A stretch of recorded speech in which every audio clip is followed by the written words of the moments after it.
My name is Sam, and my wife Mia and I have been married for 8.5 years. We have two kids, an 8-year-old son named Alex and a 4-year-old daughter named Emma. Mia was already pregnant when we got married, and Alex was born 6 months after the wedding. Most of our friends and family didn't make a fuss about our quick marriage, but Mia's parents were a different story. They were furious and made sure to blame me for everything. According to them, I had ruined Mia's future by getting her pregnant. I was never the man they wanted for their daughter and never would be. They believed she had settled for me, and that hurt deeply. I can't deny that I was the one who convinced Mia to be with me. I was her first, and that's the truth. But I love Mia more than anyone else ever could. Her parents will never see that, though. They can't get past her getting pregnant before marriage. No matter what I do, they'll always see me as the villain. Mia and I met when she was a high school senior in Chicago Heights, and I was in my second year at the University of Illinois in Champaign. I knew from the moment I saw her that she was the one for me. We quickly became a couple and felt like a perfect match. About a month into our relationship, we became intimate, and from then on, we were inseparable. After high school, Mia moved back in with her parents and got a job as a teller at Chase Manhattan Bank. I visited her every weekend, whether in Chicago Heights or Oak Lawn where my parents lived. When I found out she was 2 months pregnant with a year left in college, we quickly planned a wedding. We married in November, and Alex was born 6 months later in May. I finished my degree just 2 weeks after Alex's birth and got a job in airport security at O'Hare Airport. Mia stayed with her parents until I graduated and secured my job. We moved into our apartment right after my graduation and finally started our life together as a family. For the next 8 years, life was blissful. We got better jobs, bought a new house, watched Alex grow up, and welcomed Emma into our lives. We were happy and content, with promotions and increasing income making life even better. But all that happiness was about to change. For several months, Mia and I argued about who was keeping the other from getting enough sleep. I insisted that her snoring woke me up, and she claimed the same about me. She refused to believe she snored, but she had this annoying, squeaky little snore that never failed to wake me. Once I was awake, I had to endure that squeaking for an hour before I could fall back asleep. I know I probably snore too, as I've caught myself doing it now and then. But it felt like she was solely blaming me, and I didn't think that was fair. I already got enough blame from her parents, and didn't need it from her too. To settle the issue, I brought home a voice-activated recorder from work and set it up on the nightstand beside our bed. I joked with Mia that we'd finally find out who was snoring. The next morning, after a sweet kiss, we rewound the tape and listened. My snoring sounded like a chainsaw, and Mia couldn't help but tease me about it. But then we heard her snoring too, a squeaky sound in the pauses between my snores. Mia gasped and gave me a surprised look that turned into laughter. She exclaimed, "Oh my goodness, I'm terrible." We laughed together and she said, "Honey, we both need to work on this so we don't banish each other from the bedroom." I agreed, relieved not to be the only one at fault. She playfully smacked my arm and apologized. "I'm sorry I blamed you entirely. We're both guilty." We shared a warm kiss and hug, followed by some intimate moments. By the time we finished, the kids were awake, and we were running late for work. A few days later, Mia asked me to come home early to watch the kids because she had a meeting at the bank. I noticed the recorder and couldn't resist playing it to hear her snoring. But instead, I stumbled upon something shocking. The tape had recorded us making love, but what followed was devastating. Mia had been unfaithful in our bed, bringing another man into our home. I immediately called our neighbor Nancy and asked if she could watch the kids because I had a major work project. Nancy agreed, and I took the kids to her place, telling them to behave and that I'd be back by dinner. They were happy to spend time with Nancy and her kids, who were around the same age. Back in the bedroom, I played the recording again. "Oh, Alex, it's been too long since we were together. I've missed you," Mia's voice said. "Don't worry, darling. I'll make you happy this afternoon. I hope you get pregnant today. Sam and I want another child, and I want all my kids to have the same father," Alex replied. "Doesn't Sam ever suspect us? Doesn't he wonder why the kids don't look like him? Is he stupid?" "Don't talk about Sam that way. He's not stupid. I've never given him a reason to doubt me," Mia said. Alex laughed. "I still don't get how you fooled him. Luckily, Alex Jr. and Emma look like me, so he has no reason to be suspicious." Maybe today I'll give you a child that looks like me and exposes your secret. Then hell divorce you and you can marry me, Alex suggested. Stop it, Alex. I care about Sam and don't want to hurt him. What we have is just fun, and that's all it will ever be, Mia replied. The rest of the recording was too painful to describe, filled with the sounds of their betrayal. I listened to the entire tape, feeling my world crumble around me. Discovering that my entire marriage had been a lie was shattering.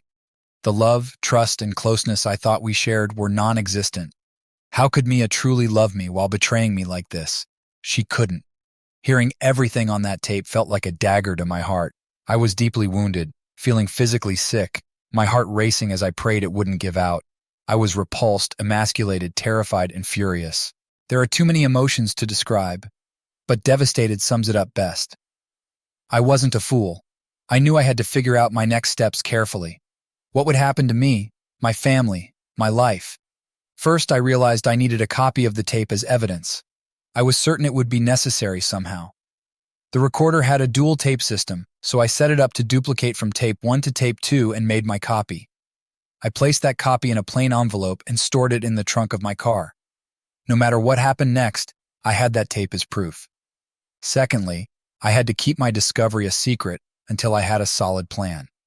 I rewound the tape to the end of our snoring segment and erased the rest, then returned the recorder to the nightstand and left the bedroom. If Mia thought about it, she might wonder if the tape had recorded her and Alex. However, she wouldn't hear anything suspicious and wouldn't suspect that I knew her secret. I needed all the facts to decide my next move. I thought back to when Mia and I first met. We met through a mutual friend who was dating my cousin. I figured her high school yearbooks would provide useful information, so I went to the basement and rummaged through the boxes until I found the yearbooks. I put both of our yearbooks into my car's trunk, making sure to leave everything else as it was to avoid raising any suspicion. If she noticed they were gone, I could always claim they got mixed up with other items. Finally, I knew seeing Mia that night would give away my turmoil, so I reached out to my boss, Jack, for help. Jack and I had become good friends over the years, and I trusted him. I confided in him about what I had discovered and asked for a few days off to sort everything out. I requested he create a cover story about me attending an urgent anti-terrorism training in New York. It was a plausible excuse given my job, and it wouldn't raise any suspicions. Of course, I had no intention of actually going. I had other plans. Jack agreed to help, explaining the sudden training session and that I needed to be on a plane within an hour. I called Mia and explained the urgent trip Jack had arranged. I told her I had dropped the kids off at Nancy's for her to watch and was heading to the airport. I promised to update her once I had more details.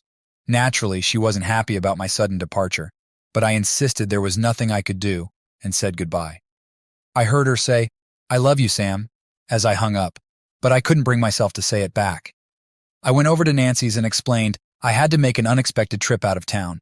I told her Mia would pick up the kids in about an hour, and she was fine with that. I asked if I could bring Alex and Emma home with me while I packed and said my goodbyes. She agreed, so we headed back to my place. Before leaving, I needed to collect DNA samples from the kids. Using Q-tip swabs, I managed to get saliva samples from both Alex and Emma. I planned to have their DNA analyzed and compared to mine to confirm I wasn't their biological father, as Mia's confession on the tape suggested. After packing enough clothes for a few days, I took the kids back to Nancy's and thanked her for watching them on short notice. I then drove to a hotel in Harvey, a suburb on Chicago's South Side. It was far enough from Chicago Heights to avoid running into Maya's family, but close enough to use as a base for my investigation. After checking in, I picked up some beer and drank heavily. It seemed like the only way to numb the pain. Why lie awake, reliving the hurt, when I could drink it away? The next morning, I woke up feeling awful. It was past 11 a.m., and I thought I might not make it to noon. My head throbbed, and my stomach churned, so I did the only thing that made sense. I had a couple more beers. Oddly enough, it helped. The next time I woke up, it was 3 p.m., and I felt a bit better. I ordered coffee and toast from room service. While waiting, I showered and dressed in clean clothes. The coffee hit the spot, and I managed to keep the toast down. What was I going to do with the rest of the day? I checked my cell phone for messages and found 3. The first was from Mia, upset that I hadn't called her when I arrived in New York. She couldn't reach me because she didn't know where I was staying, and wanted me to call her as soon as possible. The second message, also from Mia, came earlier in the morning. She was really mad now, having not heard from me the previous night or this morning. Her irritation was palpable. I didn't care, though. I planned to give her a big excuse when I finally talked to her. I knew I had to call her soon, but I would delay it a bit longer. After all, she was already angry, so how much angrier could she get? I actually laughed at the absurdity of it. The third call was from Jack, just a few minutes after Mia had called. He said she demanded to know my whereabouts and what was going on. He told me I owed him big time for dealing with her, and I agreed. He explained to her that he had no more information than she did since he didn't know my hotel. He also mentioned the seminar being held at a conference center at JFK Airport, suggesting she try to reach me there. But we both knew the bureaucracy of airport security. Even if I was there, it would be nearly impossible for her to locate me. And since I wasn't actually there, it was even more impossible, so I felt safe until I decided to call her. I had a few hours to delve into my project before Mia returned from work. I sat down with my laptop and started going through my checklist, noting what I already knew and identifying the gaps I needed to fill. I flipped through her yearbook and made a list of everyone who had written in her junior or senior yearbooks, cross-referencing them by class year. I also called her high school to inquire about a reunion book for her upcoming 5-year reunion. The administrative assistant was very helpful and offered to send me a copy of the 10-year reunion book as well, which was coming up soon. I asked if it was available electronically and provided my email address. 5 minutes later, I had the list in my inbox and began matching names from the yearbook with their current information: married names, spouses, addresses, and phone numbers. It was a treasure trove of information. I even got details like the names of children, pets, hobbies, favorite foods, and more for all of Mia's classmates. I also discovered that Mia had submitted our current information, including our 2 kids, with a note that read, "Hopefully number 3 will be on the way soon." At this point, I knew Mia would be home soon, so I braced myself for the inevitable confrontation and made the dreaded phone call. Her anger was expected, but it didn't bother me much anymore. I was done caring about her feelings. "Sam, where the hell have you been? Why didn't you return my calls last night or this morning? What the hell is going on?" she ranted. I let her vent, knowing it was best to let her get it all out. "I got in very late and didn't want to call and risk waking the kids," I explained. "I ended up feeling sorry for myself and got quite drunk. By the time I woke up, it was too late to call this morning. I had to rush to set everything up for the next few days. I stayed at the Hilton Gardens Hotel at JFK Airport last night, but could only get a room for 1 night. I need to find a new hotel for the next couple of nights. Keep calling my cell phone. It's the best way to reach me, but I won't have it on during my classes." My plan was to create a significant window of unreachability. I knew I needed to make anonymous calls while in town, so I headed to a nearby pharmacy and picked up a disposable cell phone. It was perfect, cheap, and untraceable. By the time I hung up the phone, it was nearly 6 p.m., and surprisingly, I felt quite good and was getting hungry. I had spotted George Rib House on my way back to the hotel and decided to stop and grab a bite to eat. Once back at the hotel, it was time to gather more facts. I went through Mia's senior yearbook page by page, person by person, compiling a list of everyone who had written comments. I typed in the comments and set up a code system to categorize them. I used M or FM for each person. Friend was the code for those who seemed to be friends. If the person was a girl from Mia's close circle, I used girlfriend. For those who might have dated or had more intimate comments, I used boyfriend. Negative comments got labeled as non-friend. Once I finished, I had a list of about 40 names, including roughly 30 females and 10 males. I organized the list first by gender code and then by other codes. In the male category, I found 5 boyfriends, 4 friends, and 1 non-friend. Among the boyfriends was Alex Carter, who I suspected was my prime suspect, but I needed to be sure before concluding anything.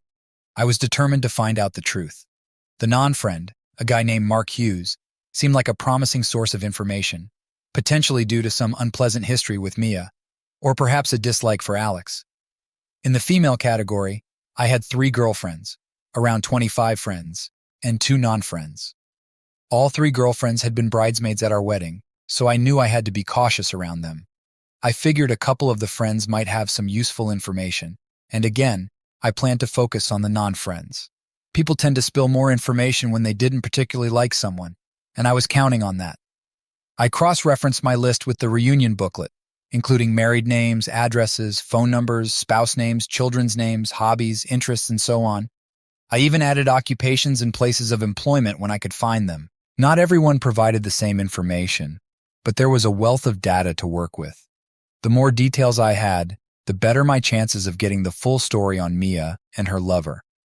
By the time I finished compiling this information, it was a little past 10 p.m., and I had enough for one day. I planned to start early the next morning, hoping to wrap up my investigation by day's end. I decided to call it a night and get some good rest. As I was turning down the bed covers, my cell phone rang. Glancing at the clock, I saw it was only 10:30 p.m. The kids were already asleep, and Mia had probably finished watching the evening news and was about to go to bed herself. I picked up the phone, wondering what she wanted to talk about. "Hi, Sam. I thought maybe you'd call me tonight after getting settled," she said. "Well, I did consider it, but the last time I called you, I got quite an earful, so I thought I'd wait and see if you wanted to talk to me," I responded. "I'm sorry I got snippy with you earlier," she apologized. I said, "I was just upset because I couldn't reach you. This whole trip of yours seems a bit strange, and I guess I was feeling a bit insecure. Will you forgive me?" "That doesn't exactly sound like forgiveness, honey," she shot back. "Well, maybe I'm a little ticked off myself, considering how you've treated me," I replied. She fell silent for a while. Whether she suspected I knew something or was just reflecting on our crumbling marriage, I couldn't tell, and didn't really care. I hoped she was thinking about the damage she'd caused, but I doubted it. After a long pause, she finally said, "Well, I guess I'll let you go then, Sam. I'm sorry. I love you." "I'm sorry too. Good night, Mia," I responded, ending the call. That night I managed to get some sleep, though it was restless. The absence of her snoring was a small relief, but it also reminded me of happier times when her snoring had made us laugh. We had shared a wonderful morning after that realization, a memory now tainted by her betrayal. The thought of what we once had and what we might never have again broke my heart all over again. The next morning, I got an early start.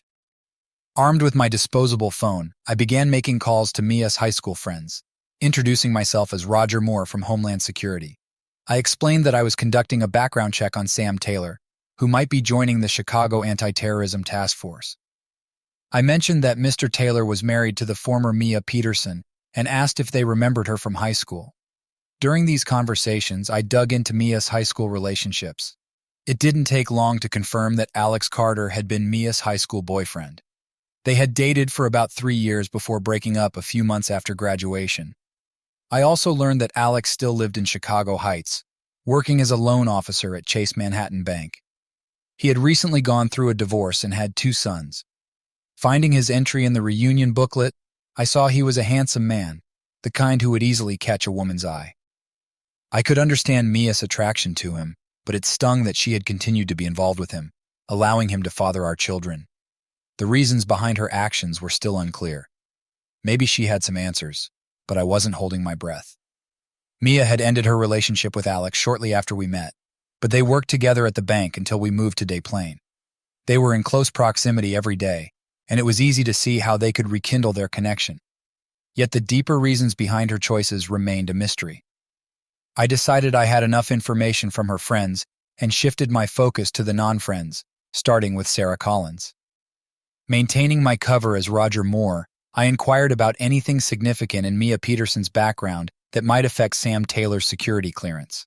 Sarah didn't hold back. She unleashed a torrent of disdain for Mia, describing her as the most unpleasant person to graduate from Chicago Heights High School. According to Sarah, Mia was a boyfriend stealer and a cheater. Sarah explained that in her sophomore year, she had been dating Alex Carter when Mia took him away from her. Although Sarah admitted that boyfriend stealing wasn't illegal, she believed it revealed Mia's true character.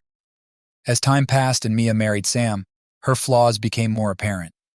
Sarah confided that rumors, often started by Alex, suggested Mia had resumed her relationship with him after they both started working at the bank.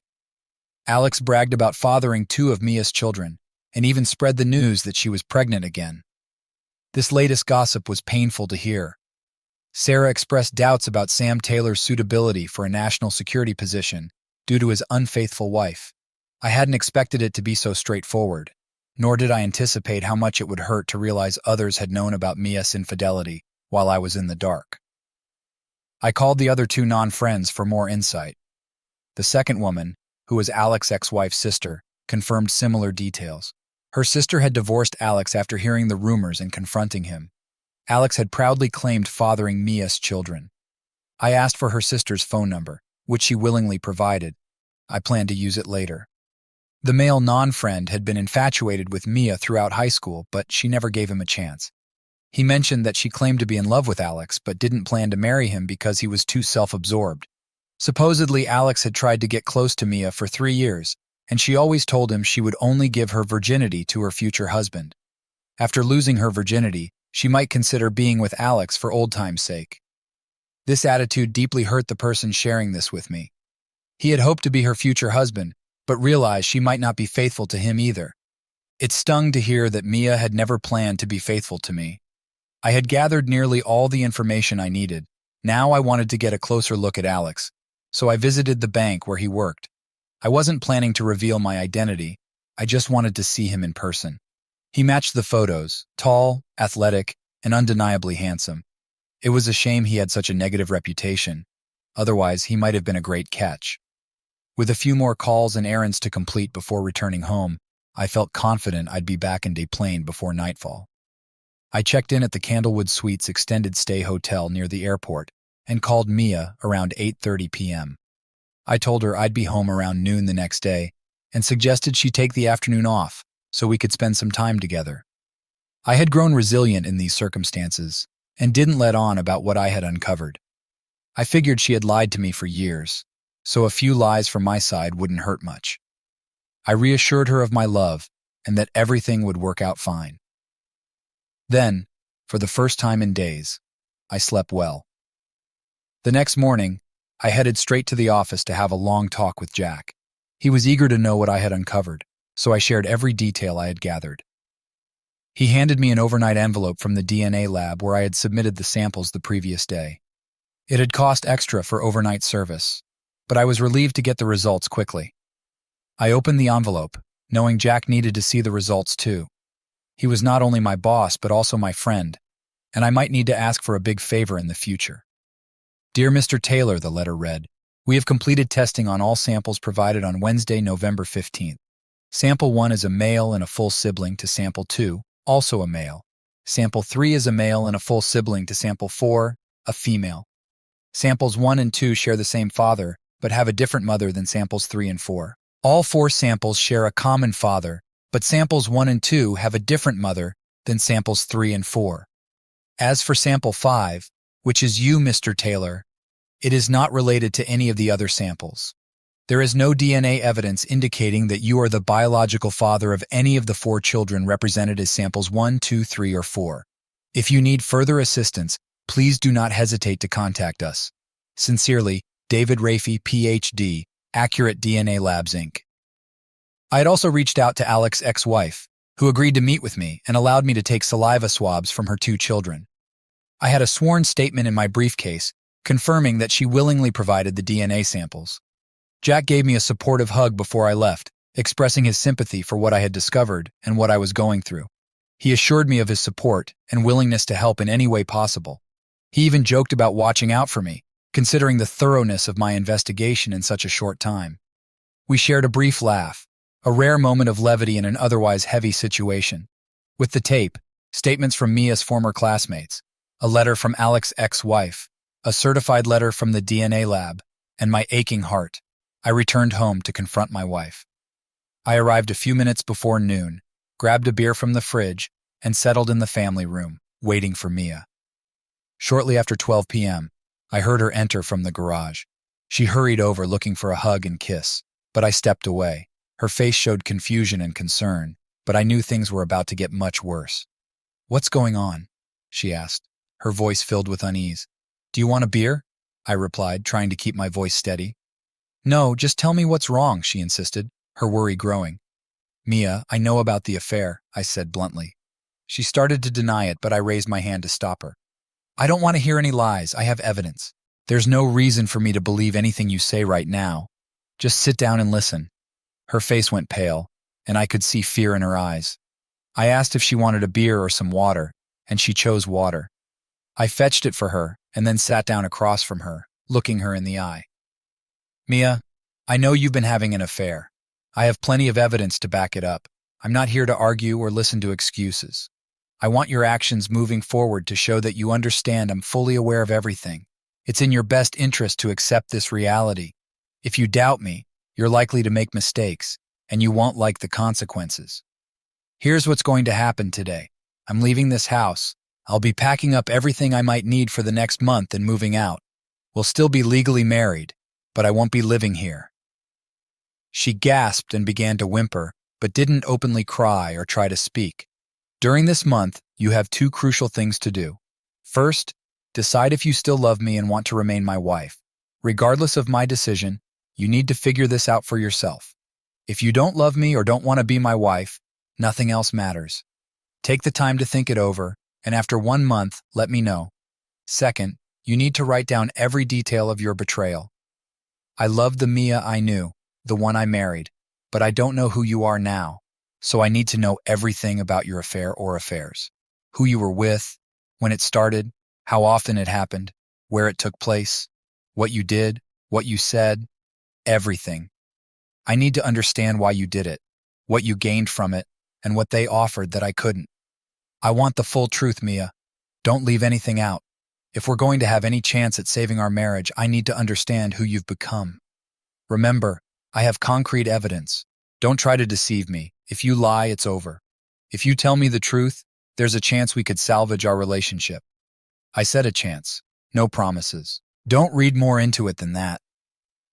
The panic in Maya's eyes was unmistakable, and I could tell she understood the gravity of the situation. If you can't or don't want to tell me the truth, let me know by the end of the month, and we'll end our marriage as quickly and painlessly as possible. The ball is in your court now. You have the next month to decide. When you've made your decision about our future, send me an email at my work address. Include your full account of what happened. I expect both exactly 4 weeks from today, no sooner and no later. Also, if I ever find out you resume your affair, our marriage will be over instantly. Do you understand? She nodded, fear evident in her eyes. Now about the kids. Do you want them with you for the next month, or should I take them? Either way works for me. If you want them, I'll visit them every Wednesday night. I'll pick them up from the babysitter, have them until 8:30 p.m., and then bring them home. I'll call you when I arrive so you can come get them. On weekends, I'll take them one of the 2 days. You decide the schedule, and I'll follow it. If you don't want the kids, I'll do the same schedule. You can pick them up from the babysitter on Wednesdays, and I'll collect them from here at 8:30 p.m. You can have them one of the weekend days, and I'll bring them to you. I'm going to pack my things now. Once I'm done, I'm leaving. Decide about the kids before I go. With that, I left the room and went upstairs to pack a few bags. I could hear her sobbing downstairs while I packed, but by the time I returned, she had pulled herself together. Her eyes were red and her makeup was smeared, but she seemed more composed. Sam, I know you don't want to hear this. You're right. I don't. Follow my instructions or we can end this marriage right now. Do you want to keep the kids with you, or should I take them? I want them with me, she replied tearfully. All right then, I'm leaving. I'll call you tomorrow to discuss the schedule for picking up the kids on Wednesdays and 1 day each weekend. Goodbye, Mia, I said, and walked out the door. The month went by relatively quickly. I took Alex and Emma out to dinner every Wednesday night and then back to my hotel suite. Emma, being so young, didn't understand what was happening, but Alex had some inkling that something was wrong. He asked why I wasn't at home, and I explained that his mother and I were dealing with some issues and trying to work them out, so it was best if I stayed away for a little while. I reassured him to be patient and not worry, emphasizing that both his mother and I loved him and Emma very much. Alex seemed satisfied with my answers, and I left it at that. I saw Mia each time I dropped off the kids at the house. She'd come to the front door to greet them and ensure they got inside safely. Once, she started walking toward the car to talk to me, but I simply held up my hand to stop her and drove away. I could see her face in tears as I drove off, and she remained in the doorway. Exactly 1 month to the day after our confrontation, I received an email from Mia. Her message read, "Dear Sam, I'm deeply sorry for the pain I've caused you. I love you and want to be your wife. Please call me after reading my letter and decide if you will come back to me. I want to spend the rest of my life with you. I need you, and the children need you. Love, Mia." As I read her email, I already suspected Mia wouldn't be completely honest in her letter. I doubted she would admit that Alex and Emma weren't my biological children. However, I had to read the letter to be certain. Attached to the email was a lengthy letter. "Dear Sam, I am writing this letter in the hope that you will return to me. I love you deeply and want to continue being your wife and grow old with you. It's easy to say, but what I have to tell you is incredibly complicated. I know it will hurt you, and I never wanted that, but I am committed to being completely honest with you. I love two men, you and Alex Carter. You mentioned I was having an affair, and by most definitions I suppose I was. However, I didn't see it that way. An affair usually involves a brief infatuation, leading to a short-lived romantic relationship. My relationship with Alex is different. It dates back to before my relationship with you. You know I was involved with someone else when I met you. That someone was Alex Carter. We had been dating since my sophomore year. Alex is a handsome, charming, witty, intelligent, and caring man. He still possesses all those qualities. Shortly after I started dating him, I realized I was in love with him. He embodied everything a girl could hope for in a boyfriend or husband. I loved him, Sam, but he had one significant flaw that made marriage impossible. He was incredibly attractive and overly confident, making it clear he wouldn't stay faithful to me as a husband. Despite my love for him, I knew I could never marry him, and I was determined to preserve my virginity for my future husband. He persistently tried to persuade me otherwise, and although part of me was tempted, I held my ground. Then I met you.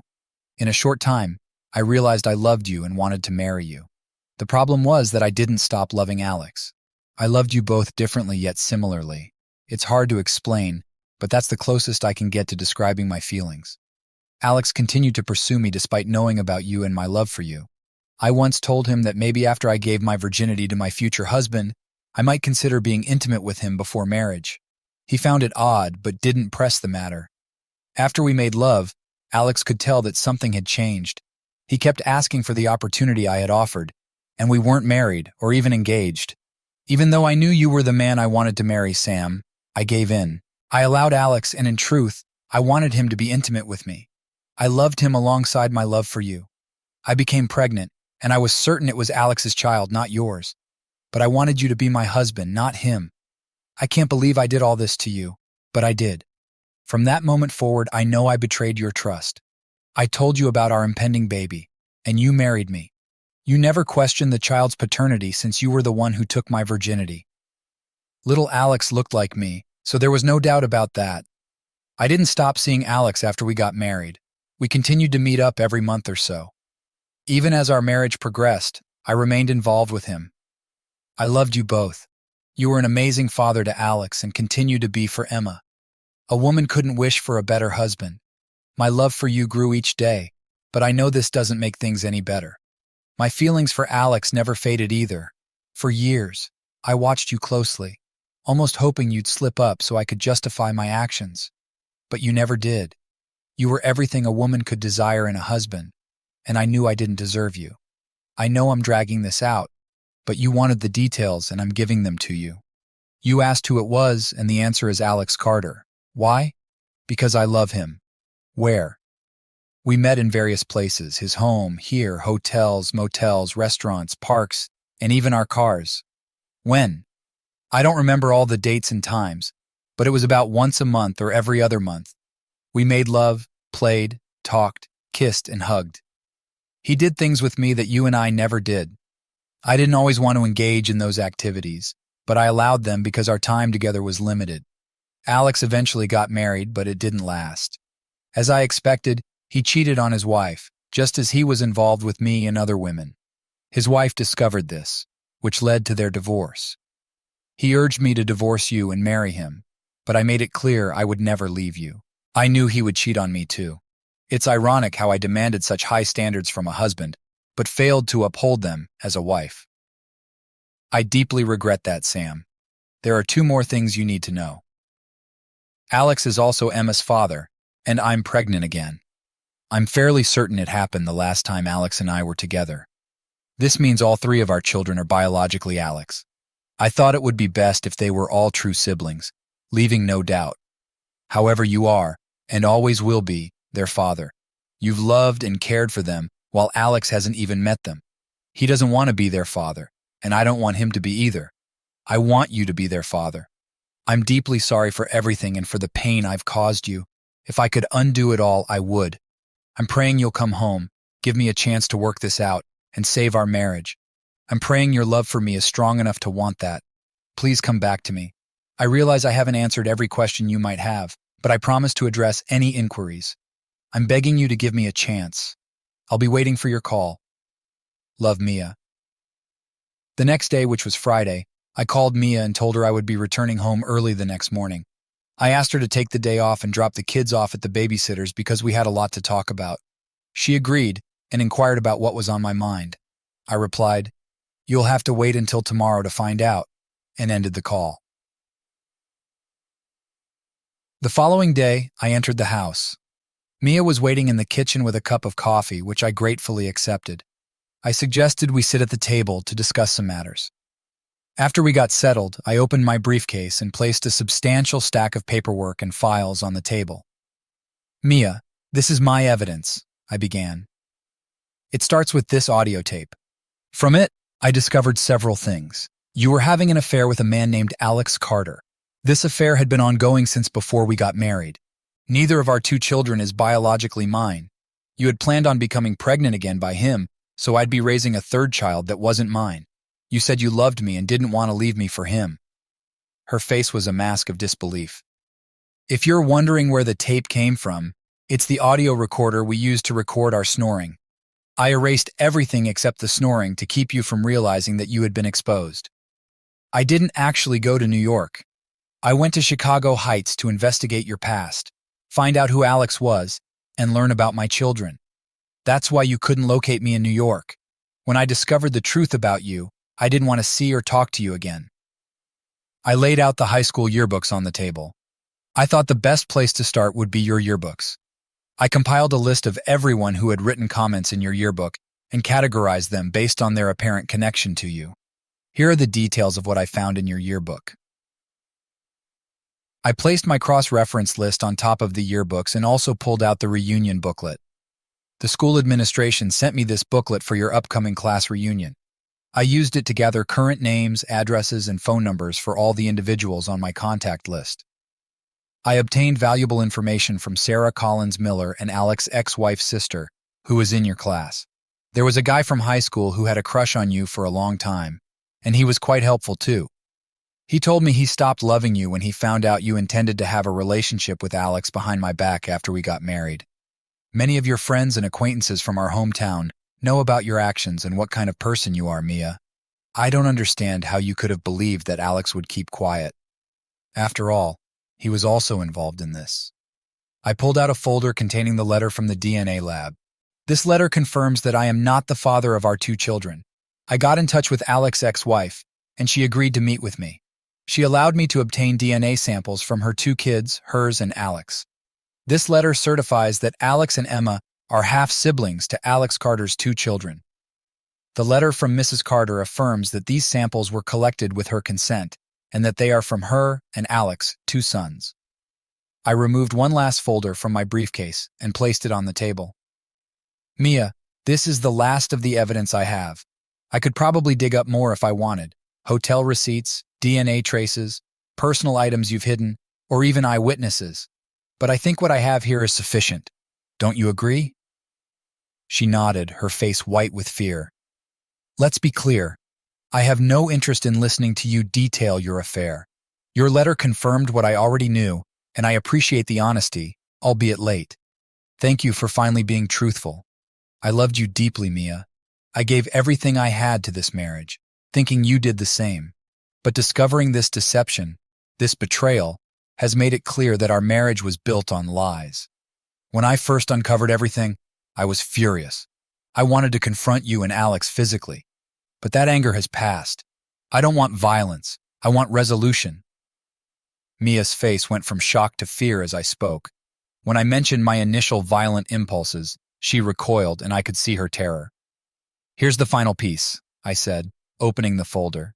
"These are divorce papers. I've already signed them. All that's left is for you to sign. There are also documents granting me full custody of our children, including the one you're carrying."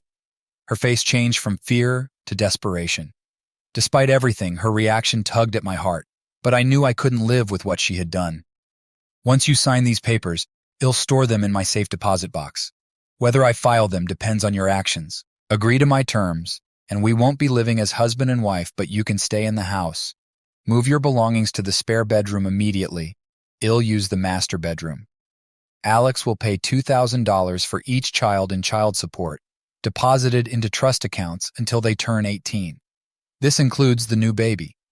The total due now is $330,000, $116,000 for Alex, $88,000 for Emma, and $2,000. Alex must also obtain a fully paid $18,000 life insurance policy with the children as beneficiaries and you as the policy owner. Once he fulfills his commitment, policy ownership will revert to him. Should he fail, I will go public and take legal action to recover both past and future child support, affecting his career. This will be outlined in a letter from my attorney, along with copies of all the evidence. You have two options. Leave without the children, just pack your bags and go, or sign these papers and stay here with the children, even though we won't be a couple. You have until Tuesday to consult an attorney if you wish. But let me be clear. If you refuse to sign and attempt to take the children, I will track you down and take legal action. I will not lose my children. They don't deserve that, and neither do I. Period. One last condition.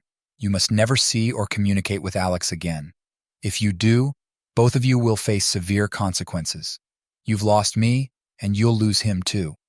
Don't lose your children as well. So, will you sign these papers now, or consult an attorney first? I'll sign them now, she said quietly. She signed both the divorce papers and custody documents. I placed them in my briefcase. I'm going to the bank to secure these in my safe deposit box. Move into the spare bedroom as we discussed. Goodbye, Mia. I'll see you tomorrow, I said, then left. The next day I moved back in and got settled. Mia had moved her belongings to the spare room as instructed. To outsiders, our household seemed normal. We maintained a facade of civility, conversed, shared meals, played with the children, and even laughed at their antics. But the intimate connection was gone. There were no secret glances, no warm touches. The closeness we once shared had vanished. I avoided touching her, and I didn't let her touch me. Time marched on relentlessly, often feeling like a weight crushing us. Many nights I lay awake, haunted by what we had lost, wishing it could all just disappear. I wanted it to be a nightmare that would fade upon waking, but it lingered every day. I knew Mia had her own tormented nights. Occasionally her sobs reached my ears. In the past, her tears would have moved me to comfort her, to do anything to make her happy. Now I lay in bed, feeling nothing but cold detachment, wondering how we had come to this point. I knew I had become someone I barely recognized, but I didn't care anymore. I had grown numb to Mia's pain and could hardly feel my own. Over the next few months, Mia kept trying to talk about her actions, hoping we could somehow reconcile and find happiness again. Each time, I bluntly shut her down, making it clear that no words could mend the betrayal. Every rejection seemed to crush her a little more, and her sobs filled the house. As her pregnancy advanced, her body changed visibly. One Friday morning, she called to say she was in labor. I rushed home to take her to the hospital.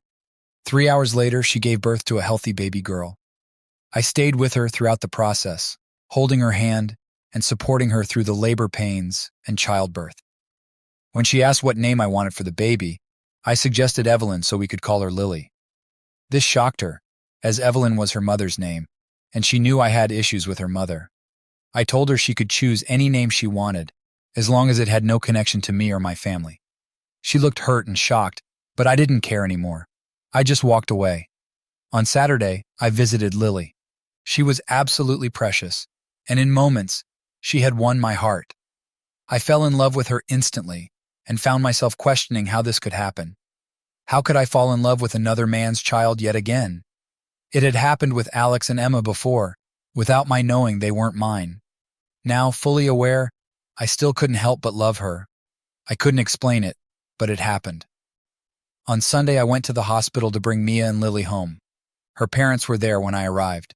Evelyn, her mother, confronted me, demanding to know why I hadn't visited Mia on Saturday when I came to see Lily. I expected Mia to defend me, but she stayed silent, tears in her eyes. She turned away when I looked at her. I felt a mix of disgust and fury. I told Evelyn that my actions were none of her business, and she should talk to her daughter for answers. Evelyn shot back, saying she had every right to be concerned as Maya's mother. I turned to Mia again, and she finally spoke. "Mom, Dad, please leave it alone. Sam is here to take Lily and me home." Her father couldn't resist adding his piece. "Son, that's no way to treat your wife's parents, but I should have expected it from someone like you." I snapped back, "Don't ever call me son. I've never been your son, and I never will be. Now please leave." On the drive home, Mia apologized. "Sam, I'm so sorry about that." "Why, Mia? They've never respected me or accepted me as part of the family. You've always let them think I wasn't good enough for you. Why should I be sorry? You never defended me. You never respected me. Now I know why. You never respected me because you never truly loved me. You've been disrespecting me since before we got married. No wonder they don't respect me." In the following months, I kept busy. I had a DNA test done on Lily, confirming she was Alex's child. I didn't care about the result. I knew she would be. I just needed the documentation. I loved her like she was my own. When she looked at me and smiled, it melted my heart every time. That bond was instant and unbreakable. I also spent more time with Alex and Emma, being the best father I could be. I loved them more with each passing day. Alex Carter might have provided the DNA, but I was their father in every other sense of the word. Life with my children was wonderful. I cherished them, and they cherished me. The only thing missing was the love I once had for Mia. I often thought about how much she had meant to me and how deeply I missed her. I cried frequently. I took another drastic step, using my connections to tap Alex Carter's office and home phones. I knew it was illegal, but I didn't care. As expected, I found what I was looking for. Mia couldn't resist calling Alex to tell him he was a father again. "Hi, Alex, it's Mia. What are you doing?" "Mia, you know you're not supposed to contact me. What if Sam finds out?" "Oh, he won't find out, Alex. I'm using a payphone at the mall. There's no way he can discover that I called you. Sweetheart, I just wanted to tell you that you're a father again, and she's adorable. Her name is Lily. You make the most precious babies." "I'm glad she's adorable, Mia. When do you want to start on the next one?" He chuckled. "You know I can't do that right now, Alex. Sam and I haven't been intimate since he found out, so there's no way I could get pregnant now." "Wow, you must really need it badly then. When do you want to get together?" "I do need it badly, Alex, and I'd love to meet with you, but I can't take the chance right now. I'm still hoping that one day Sam will forgive me, and I can have my marriage back. After that, we'll see if we can find a way to be together occasionally. It won't be like before. Sam is a lot more suspicious now." "Okay, Mia, just know that I'll meet you whenever and wherever you can make it. Please stay in touch." "I will, Alex. Goodbye, sweetie. I love you." If you think that conversation hurt me or made me furious, you'd be wrong. After everything she had done, my heart was already in pieces. There was nothing left for her to destroy. I was completely indifferent toward Mia. In my eyes, she no longer mattered. All my love was now directed towards Alex, Emma, and Lily. They received every bit of affection I had left. Nothing Mia did could ever change that. Without my children, I might have wasted away or turned to destructive habits, but they were my anchor, keeping me grounded in the storm Mia had created. I might have found it in me to forgive Mia and attempt to rebuild our marriage, but my children became my sole focus. Their love was all I needed to keep moving forward. They gave me purpose and the strength to carry on. A few months later, tragedy struck. Alex Carter died in a car accident. His car veered off the road and crashed into a tree. Mia discovered his death when she called his office and a stranger answered. I had kept the phone tap active, anticipating something like this. "Hello, this is Brian Collins." "Oh, I was trying to reach Alex Carter." "I'm sorry, Alex Carter doesn't work here anymore. May I ask who's calling? I'm just an old friend. I'll try to call him at home. Miss, I know this might be a shock for you, but Alex was in a car accident about 3 weeks ago. You should probably contact his family for more details. I'm so sorry to have to tell you this. I heard her gasp as the realization hit her, and then the line went dead. That night, when I came home from work, Mia gave me a look I couldn't quite decipher. I acted normally, and she didn't say a word. But that night, and many nights after, I heard her crying in her room. Shortly after, she received a letter from the insurance company with a claim form for Alex's life insurance, naming the children as beneficiaries. She showed it to me, asking how to fill it out. When it was mailed, she gave me another strange look. You didn't seem surprised when you found out Alex had died, she said. Mia, I have no feelings about Alex's death. I'm not shocked, and I don't care. My only concern is that his children have the money for their futures. My reaction clearly unsettled her, and she continued to look at me with that strange expression. A week later, a check arrived for $18,000, the payout from Alex's insurance policy. We deposited the funds into each of the children's college accounts. Each account now had $46,000 plus some interest from Alex's initial deposits. When Alex was ready for college, he'd have about $80,000 available. Emma would have around $100,000, and Lily roughly $130,000. This would significantly help cover their education costs. On the way back home, I mentioned that at least the kids' college expenses were secured, and we wouldn't need to worry about funding each year. Upon arriving home, Mia asked if we could talk. I agreed, and she asked if I would ever forgive her and love her again. I shook my head, signaling no. She called me cold-hearted, and I admitted she was right. She asked how I could become so distant. I explained that I had never been this way before, and that her actions had transformed me. I assured her that I didn't feel the same emotional distance with my children, and she acknowledged that she saw a different side of me when I was with them. I told her that genuine love and respect had never existed in our marriage, and that she had only been using me all these years. Then she surprised me by asking if I had anything to do with Alex's death. I nodded. She inquired why, and I explained that I had tapped into his work and home phones, listening to their conversations. I heard everything, including her telling him about being a father again and her hopes for a future together, even if it was later. She asked if her end was near. I nodded again, affirming that it was only a matter of time. 2 months later, she grew tired of waiting and took her own life. Tears welled in my eyes, but not for Mia. She had become a stranger to me long ago. My tears were for my children, whose innocent hearts were shattered by this tragedy, breaking my own heart in the process. Mia left a letter for me to find, hidden away where only I would discover it. It began, "Dear Sam, I am deeply sorry. I cared for Alex, but my love for you was far greater. I know my actions destroyed your love for me, and I cannot live without it. I understand the immense pain I caused you, and had hoped that, in time, you might find it within yourself to forgive me and love me again. I realized that my choices transformed you into a person you never were. When I saw you confront Alex, I knew your love for me was gone, and I couldn't bear that truth. I will carry the knowledge of having ruined a good man to my grave. I wanted a man who could accept my selfishness, my desire to love and be loved by 2 men. I don't blame you because it's an unreasonable thing to ask of anyone, but that's what I longed for. I lacked the strength to free myself from Alex's love. I should have, but I couldn't. I hope my passing will free you from the turmoil inside. I hope that someday you'll let go of the anger you carry toward me and Alex. I pray that you'll eventually forgive yourself for what you became and for your actions toward Alex. I know the bad feelings disappear when you're with the kids. I see the love and admiration in your eyes, and it makes me happy to see them loving you back. When you look at the kids, I hope you see a part of me in them and love them a little more for it.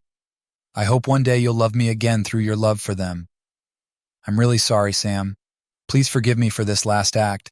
I just can't handle it anymore. I love you. Your Mia." This time my tears were genuine. The weight of my anger lifted, if only slightly. I cried for the friend I had lost, who would never share laughter or tears with me again. I cried for the lover who would never embrace me or love me again.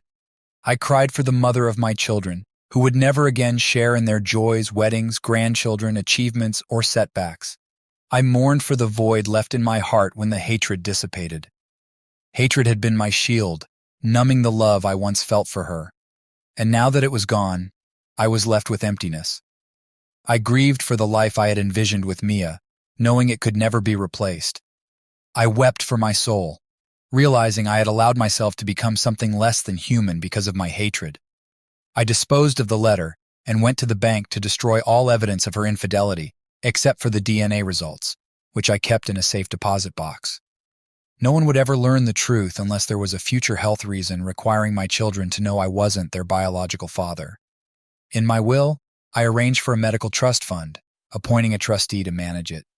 The DNA results would be given to the trustee in a sealed envelope, to be opened only if there were any hereditary health issues. I vowed to preserve Maya's memory for our kids and her family. No one else needed to know what she had done. I never stopped Mia's parents from seeing their grandchildren. They loved them dearly and treated them well.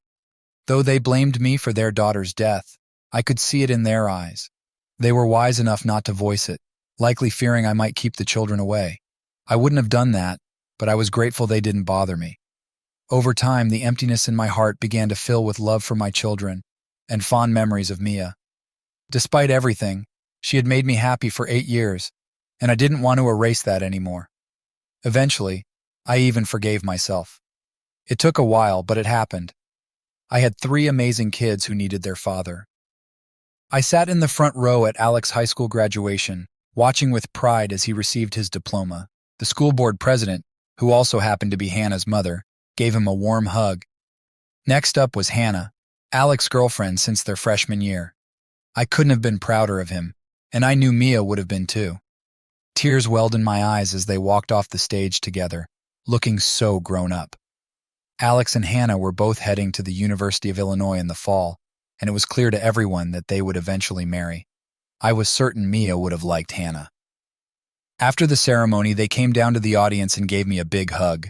I couldn't have been prouder of them. They both excelled academically and athletically, and their futures looked bright. Alex asked if it was okay for him and Hannah to attend a few graduation parties before coming home, and I said yes. Hannah gave me another hug and said, "Thanks, Dad. Well, see you and Mom later." As they walked away, I was struck by her calling me Dad. I had become a father to her as well. I met Angela, Hannah's mother, shortly after Alex started high school. She was heavily involved in school activities, and Alex kept mentioning how great Hannah and her mom were. We eventually met at a football game, and I felt like a teenager again, instantly smitten with Angela.